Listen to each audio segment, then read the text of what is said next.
Hello, everybody. The Savior's Army is available for pre-order in ebook, paperback, and hardback. And if you submit your proof of pre-order to this email address, you will get 3 free gifts. These gifts include a sneak peek at the first 6 chapters of The Savior's Army, a full colored map of Thesson and the Ally realms, as well as an illustration of a very romantic scene from The Savior's Army. On top of that, we've got pre-order tiers. For every pre-order tier we reach, I will be unveiling a new prize just for those who pre-ordered. We are currently at this tier. We just surpassed the last tier, which means this is the next prize up for grab. Pre-order today and submit your proof of pre-order to preorder@jennamoreci.com to qualify. On to today's topic, we're talking about the worst ways to write the protagonist or main character of a book. If you plan to write a protagonist this way, you are doing yourself a disservice because these types of main characters are widely disliked by the reading community. A few disclaimers. This video, like all of my advice videos, are intended for writers who are trying to publish their work professionally. If you are hobby writing, you can literally do whatever the hell you want. The entire point of hobby writing is just to have fun. Second, this is general advice. There are always exceptions to the rule. So before you comment, what about ABC author or XYZ book? Trust me when I say I know. Fiction is subjective, which means storytelling rules aren't set in stone. They change and bend. I'm just saying that generally speaking, these types of protagonists usually aren't a good idea. Number 1, the self-insert. A self-insert is a protagonist who is based off of the author writing the story. The writer writes themselves or an improved version of themselves into the book. A self-insert is not a protagonist who just happens to have a few similar traits as the author. If you have black hair and your protagonist has black hair, that doesn't mean they're a self-insert. An own voices story is also not an example of a self-insert. Own voices is when an author from a marginalized group writes a protagonist from the same marginalized group. Sure, you're both a person of color or you have the same disability, but the idea is to create more stories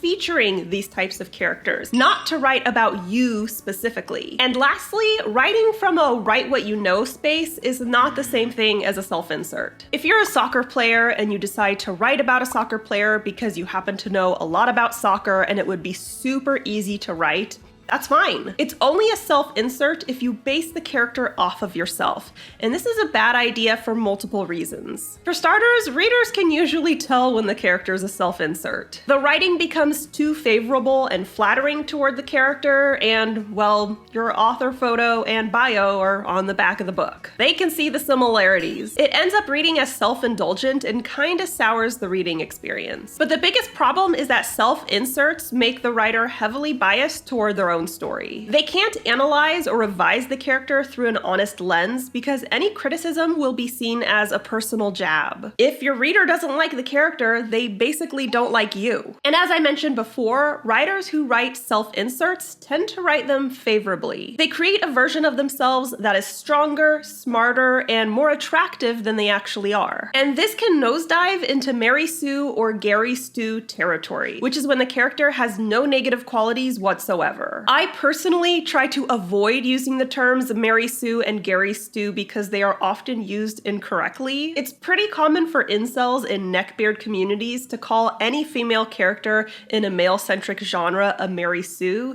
so the term has kinda lost validity over the years. But the underlying issue is valid. It's not a good idea to create a protagonist with 0 flaws. It's also a bad idea to base a protagonist off of yourself because you're making it virtually impossible to critique your writing with an impartial eye. On a similar note, number 2, the wish fulfillment protagonist. A wish fulfillment protagonist is a reflection of the author's fantasies. It's usually a character who's a reflection of everything the author wishes they could be, or everything the author wishes they could bone. Based on our last point, the issue here should be fairly obvious. A wish fulfillment character could very well start off as a self-insert. The author was originally going to write about themselves, but now the character can fly and shoot lasers lasers out of their eyes. They're a billionaire black belt with an 8-pack and a 9-inch dick. The character is now everything the author wishes they were, which is totally unrelatable to the reader. No one can relate to having superpowers or being super rich, to having an 8-pack and a super long dick. And if they can relate, call me. But this character becomes a caricature of reality. It's not believable because they've crossed the line from perfect to ridiculous. And once again, this type of protagonist falls back into the trap of the Mary Sue or the Gary Stu. These characters are physically, emotionally, and mentally perfect. They have no flaws to speak of.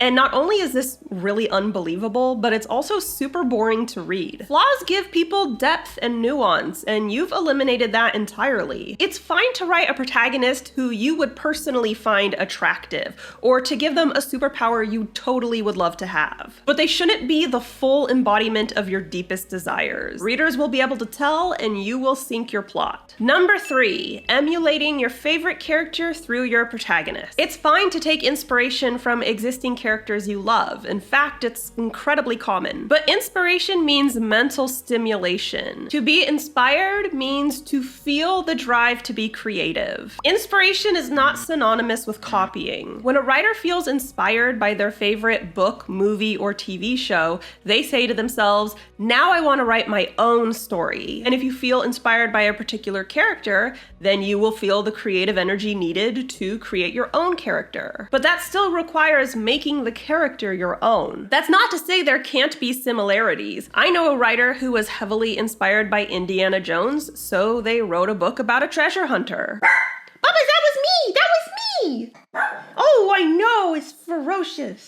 But he didn't create a character named Alabama Cones, a womanizing archaeologist and professor who battles bad guys, puts artifacts into museums, and is deathly afraid of snakes. Herein lies the issues. When you regurgitate a popular character, the similarities are hard to ignore. She's excited right now, just let her bark. And why would readers read your story when they can simply indulge in the real deal? Copying popular characters first became a trend among action-adventure novels and then kind of shifted to epic fantasy, especially epic fantasy that is heavily inspired by Lord of the Rings. And we might be seeing a resurgence of this in the romantasy genre, which is why we're seeing a lot of readers refer to various romantasy characters as Timu Rhysand. If you're feeling inspired by a character, instead of hitting copy and paste, ask yourself, what about this character draws you in? What are the character traits you particularly enjoy? Write about those and leave the rest by the wayside. Maybe you enjoy the character's wit and physical strength. There is nothing stopping you from writing a snarky badass. Maybe you just think they have super sexy red hair. You can totally write a ginger babe. But remember, inspiration means creativity, and it's not creative to rip off a character. Number 4, the unlikable protagonist. Before you freak out, likable doesn't mean good, okay? It doesn't mean they have to have mostly positive qualities, or any positive qualities. And it certainly doesn't mean the readers would like this character in real life. When I say likable characters, I mean the reader likes reading about them. They find their voice and their story entertaining. Villain protagonists can be likable. Even the most heinous, ungodly characters can be likable. I will always use Alex from A Clockwork Orange and Joe from You as examples of this. Both of these characters have very few redeeming qualities. We would never want to run into either of them in a dark alley, but they are supremely entertaining because they have charisma. Their voices are engaging to read, despite the fact that they're despicable human beings. Which brings us back to unlikable protagonists. This is a protagonist that the reader finds difficult or even unbearable to read, and it usually comes down to personality. Even morally pure characters can be unlikable. In fact, they're often the worst offenders. Since they have so few flaws, they lack relatability, depth, and personality. If you're unsure if you've written an unlikable protagonist, ask yourself the following questions. Is your character relatable? Are they sympathetic? Do they have an entertaining voice? You need at least one of these traits to have a likable character. And if you still aren't sure, ask your beta readers and critique partners. Please keep in mind that statistically speaking, readers tend to be more critical of female characters as opposed to male characters. A female character can be labeled unlikable for having one flaw or making one mistake. This doesn't mean you should write a female character with 0 flaws, because again, that's a Mary Sue, and we don't do that. I'm just letting you know to be cognizant of this bias when accepting feedback. My point is, ask reliable, unbiased people about your protagonist, and they will let you know if you've written a dud. And number 5, the one-dimensional protagonist. This is probably the easiest crappy protagonist to identify because they're kind of hard to miss. The one-dimensional protagonist has one character trait. Their personality is reduced to a single quality. The issue with this should be obvious. For starters, it's not realistic. Even the simplest person you know has more than one personality trait. And probably more alarmingly, it's boring. No one wants to read about a character who's only capable of one emotion. Now, there are some genres where you might be able to get away with this. The most obvious example is the action-adventure genre. We see a lot of protagonists who fit into the dark and brooding character type.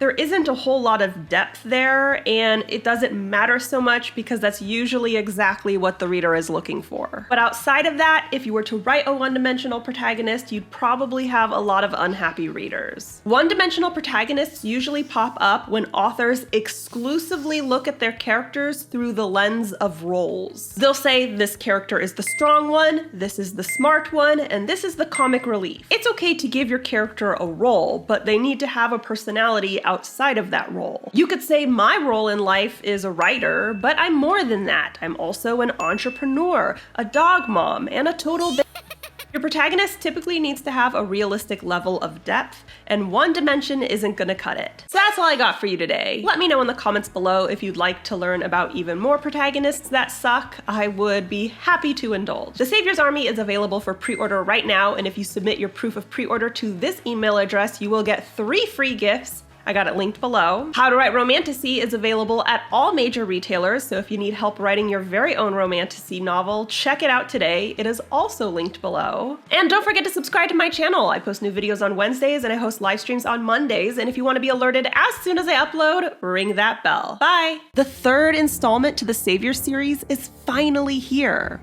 Want to see what Tobias and Layla are up to after the Sovereigns tournament?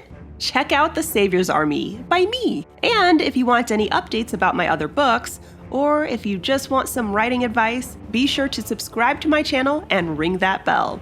See you soon.